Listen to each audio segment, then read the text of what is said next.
Many romantic relationships today have attraction, they have chemistry, they have commitment, but they do not have emotional safety.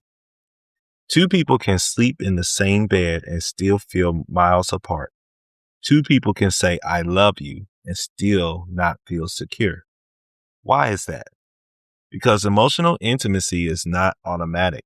From friends to lovers, to kisses and cuddles, we are doing it God's way. This is Stronger Together, Closer to God. As Songs of Solomon, chapter 2, verse 16 says in the Passion Translation, My beloved is mine, and I am his. He feeds his flock among the lilies.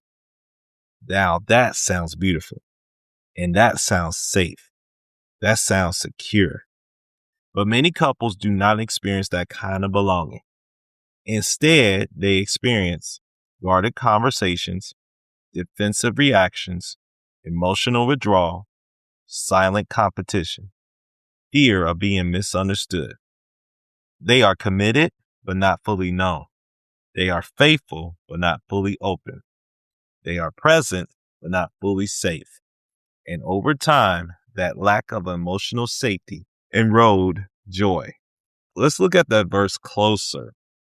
My beloved is mine, and I am his. Now, this is a mutual language. It is not ownership. It is not control. It is not possession. It is confident belonging. But here's the tension. When emotional safety is missing, mine turns into control. And I am his turns into pressure. Without safety, belonging begins to feel like obligation instead of rest. Now let's look at the second line. He feeds among the lilies. Feeling is shepherd language. A shepherd does not dominate the flock.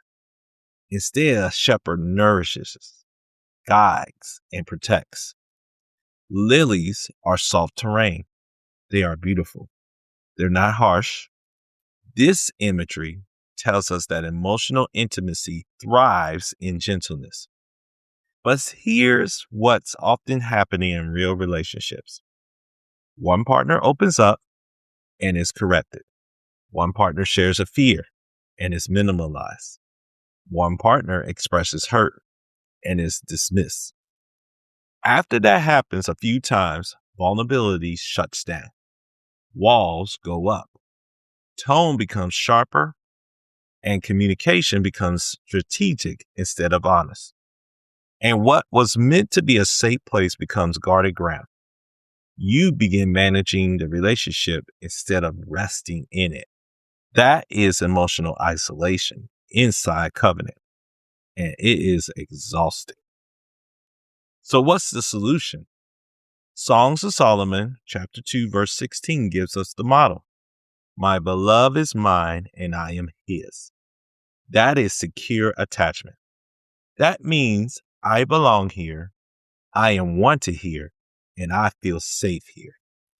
Belonging is mutual. No one is dominating. No one is disappearing. Now consider the shepherd imagery again. He feeds among the lilies. Emotional intimacy requires nourishment. It requires listening without fixing, responding without attacking, protecting the space from outside interference, guarding against emotional withdrawal. This is where Genesis chapter 2, verse 25 connects. It is where Adam and Eve were naked and unashamed. Now that is emotional safety. Nothing hidden, nothing feared, nothing weaponized. Emotional intimacy is not dependency. It is not fusion. It is not losing yourself. It is sharing your inner world in a space where it is not mishandled. It is vulnerability met with gentleness. It is honesty met with patience. It is delight, not tolerance. This is why emotional intimacy is the cornerstone of covenant love. Commitment keeps you together, but emotional safety lets you rest. Commitment binds you, but emotional intimacy makes that bond joyful. Without it, love becomes functional. With it, love becomes flourishing. So ask yourself honestly, can your partner be fully honest with you without bracing? When they share weakness, do you respond with protection or pressure? When they express emotion, do you shepherd or correct?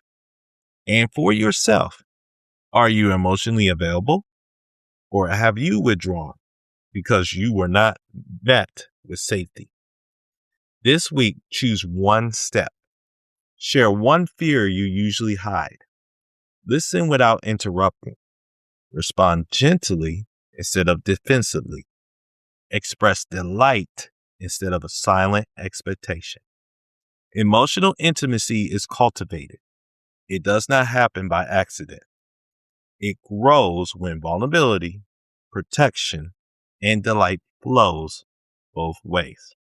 Now remember, emotional intimacy is the safe exchange between vulnerability with covenant love, where protection and nurture flow both ways, creating secure belonging that allows both people to rest without fear. When that kind of intimacy is nurtured, the bond strengthens instead of strains. Thank you for listening to Stronger Together, Closer to God. I hope and pray that this message was a blessing to you. If you would like to contribute to our ministry, feel free to email us at s2c2gpodcast@gmail.com. Again, that's s2c2gpodcast@gmail.com. Thank you again for taking the time to listen to our message. We hope and pray that you will be able to be a blessing to others and especially bring many more people stronger together, closer to God. Take care and have a wonderful day.